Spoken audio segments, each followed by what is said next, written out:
Jamaat Islami sir আগামী 13ই December 2025 নির্বাচন হোক। অসুবিধা আছে? আমাদের কোনো অসুবিধা নাই। ডিসেম্বরেও নাই, জানুয়ারিতে নাই, ফেব্রুয়ারিতে নাই, এপ্রিলে দিলেও কোনো অসুবিধা ছিল না। আমরা সবসময় নির্বাচনের জন্য প্রস্তুত। আপনি বলেছেন সংস্কারের পর নির্বাচন, তাহলে এখন সংস্কার নিয়ে টাল বাহানা কেন? আমরা কি 30 দিন চড়ুইবাতি খেলতে গেছিলাম? এটা কি হাডুডু খেলা ছিল? খেলা ছিল? আমরা তো সিরিয়াসলি নিয়েছি। আপনি যদি খেলা মনে করে আমাদেরকে এঙ্গেজ করেন, তাহলে আপনি ঠিক করেন নাই। আমারও ভালো শব্দ বলতে পারতাম, কিন্তু সোজা কইতেছি, মাগরিবের সময় হয়ে গেছে। যে ব্যাপারে ঐক্যমত্য হয়েছে সেটি আপনাকে অবশ্যই বাস্তবায়ন করতে হবে নির্বাচনের পূর্বে। আর যদি যারা না করে, যারা সংস্কারের বিপক্ষে, এরা নির্বাচনের বিপক্ষে।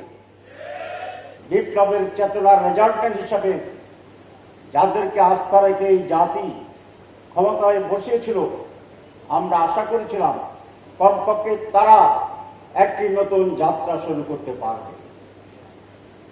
কিন্তু যেটা বলেছিলাম, এখন দেখি ক্ষমতায় বসার পরে তারাও রাবণে পরিণত হয়েছে। এটা কি তাদের দুর্ভাগ্য, না বাংলাদেশের মানুষের দুর্ভাগ্য? এটা একটা বিশ্লেষণের পর মাননীয় প্রধান উপদেষ্টা বলছিলেন সংস্কার, দৃশ্যমান বিচার, তারপরে নির্বাচন। আমরা তো আপনার কথাই আছি। সংস্কারের জন্য আপনি কমিশন করেছেন, আমরা বসেছি বারবার, আমরা ঐক্যমত্যে পৌঁছেছি।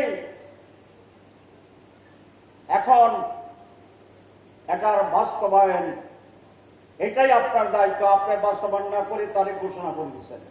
ওনারা বলে আমরা ডেমোক্রেসি বিশ্বাস করি। ডেমোক্রেসি মানে হচ্ছে অধিকাংশ মানুষের মত।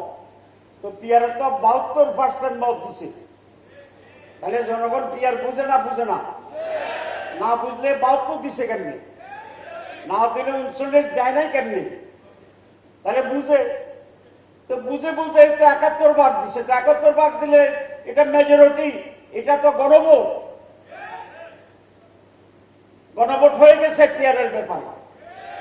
আর যদি আইনি ভিত্তিতে চান, এটা গণভোটটা হয়েছে, তবে এরকম হচ্ছে যেরকম এই সরকার আপাতত সংস্কার হয়েছে বলতেছে, গণভিত্তি হয়নি।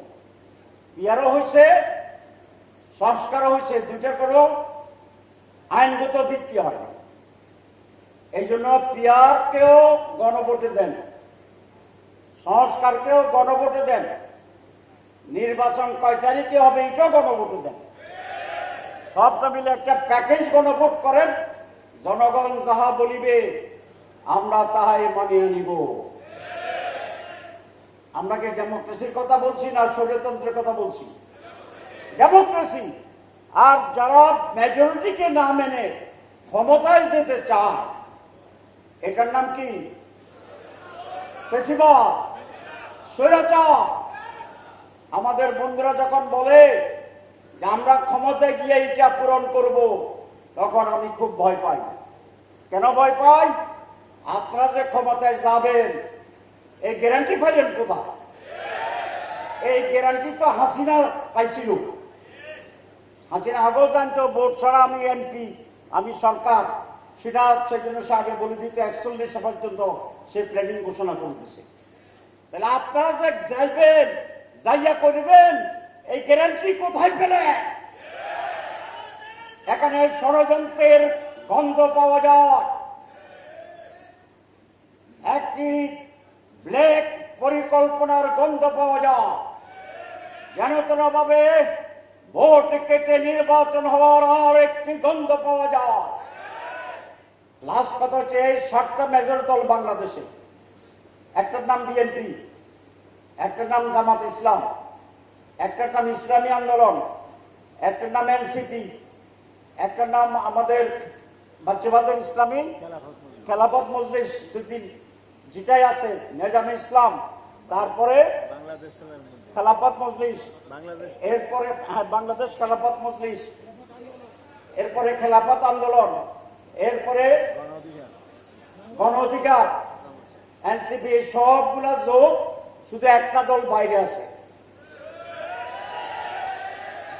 সেই দল ভার্সাস আর সব প্রধান দল এক কাতারে।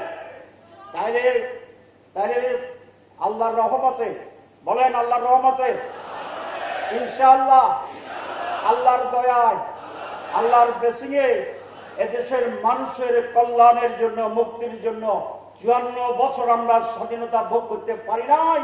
সেই জন্য গায়বী মদদে ইনশাআল্লাহ, আল্লাহর ইচ্ছা, যেভাবে বিপ্লব হয়েছে জুলাই মাসে আগামী নির্বাচনে এরকম একটি পজিটিভ বিপ্লব হবে। আমরা যারা পিয়ার চাই, যারা সংস্কার চাই, যারা দুর্নীতিমুক্ত বাংলাদেশ চাই, সবাই মাঠে আবার ঐক্যবদ্ধভাবে, যৌথভাবে আমরা এই দাবি পূরণে সরকারকে বাধ্য করব।